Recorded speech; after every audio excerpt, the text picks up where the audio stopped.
Welcome to the first episode of Tiny Bench Big Questions. Let's go. Let's Happy to be the first do episode, it. the pilot Yes, episode. I felt it necessary for the pilot episode to bring in one and only Joey Miuccio. Let's go. Joey, how are you? Good, good. Thanks for having me. Awesome. Very comfortable setup you have here. Very comfortable. Yeah.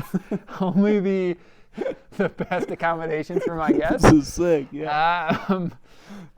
So you have Leadville 100 in barely over a day now. Yeah. How you feeling? Coming up. What's the strategy? Tell us about the race. I'm feeling good. I feel healthy, so that's all I can really ask for. I mean, obviously my first ever ultra, I've only ran a marathon, 26.2 miles, so a lot of gray area, but strategy, after talking to you, after talking to everybody else, 300 calories an hour, chugging water pretty much the entire time. Love it. With electrolytes. Staying fueled is probably going to be one of the hardest parts, and then just walking the uphills, running the downhills and the flats, and then just keep putting one foot in front of the other. I love that. That's all I got. That's all you can do, man. So one of the things that I really love to dig into people with is mindset. Specifically, what are you going to do when shit hits the fan? Joey doesn't want to take one more step. Yeah. What are you going to do to take another step? Hopefully just keep taking that step. I like to stack my days with hard things. Like you have the plunge, you have the sauna, you run, you lift. These are all things that I also like to do. You know, also growing up in sports and wrestling, that was a tough sport mentally. So I'd like to think over the years doing those hard things over and over and over again. I love it. I've built that mental grit. Yep. But I know I haven't built any mental grit past like a 5-hour endurance effort. Yeah. So who knows? Who knows how strong I'll be feeling, or those negative thoughts, if they're going to build up and tell me, oh, you know, your ankle's busted, you should quit, or like, you know, you're fine, you don't need to finish this, you already did 60 miles. That's a feat in itself. So I think I got that dog in me, but I don't know. Let's find out. Let's go. I love we'll that. Find out. So tell me a little bit about your career. You have what some people think is an interesting, fascinating career. So to tell me just the abridged version of what brought you to this career.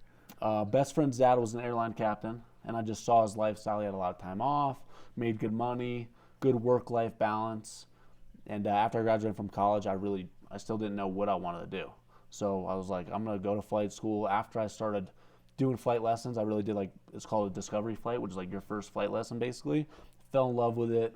And then from then on, did my training, became a flight instructor, taught people how to fly, flew for a regional airline, flying smaller jets, and then now I'm flying the Airbus 320 and 321. And it's still a great work-life balance. I get a lot of time off to be able to work out and run. Yep. Sometimes it's tough with the schedule, but you know, it definitely gives me enough time to prioritize health and fitness. I love it. So that's the other big question I always want to ask is you do work a job. It's not like you can bring a bunch of kettlebells into the cockpit with you. You can't really do much. So you have to figure out where fitness fits in your life. So how do you ensure that you're staying fit when you're on the road so often and you have a pretty unusual schedule? Yeah, I mean, just prioritizing it like everybody else. I mean, I get enough days off to where I can get awesome workouts on my days off, but even if I'm traveling and working, I'm going to have enough time for an hour workout in the gym. It has been extra tough with this sport of ultra running and marathon running, where it's like, I mean, some of these workouts are 3-4 hours long, plus you're trying to lift, and that'll add another hour to the day if you're going to do that on those long run days. But so it's way harder with a sport like this. But like for just living a healthy lifestyle and squeezing in a 30 to 60 minute workout, you could do it with any job as long as you prioritize it. It's just most people don't want to prioritize it. Awesome. Well, thanks for joining me on the Tiny Bench. Absolutely. Leave us with one last word of wisdom or words of wisdom from you. Putting you on the spot. Do hard things. Do things that you're not even sure if you can do. This is the first time, especially with the Leadville 100 we were talking about earlier. It's like every other goal, especially the physical goals, I've always known I can do it. This is the first time where I'm like, holy shit, I love that. I don't know. I love that. So I think that's super important to get uncomfortable every day with those things that we talked about, the ice bath, the sauna, workouts in general, but then pick out a goal for every year or at least every so often that scares you. I love it. I love it. Well, cannot wait to see you crush Leadville 100. Let's go. Do hard things. Be scared a little bit. Let's go. Let's go.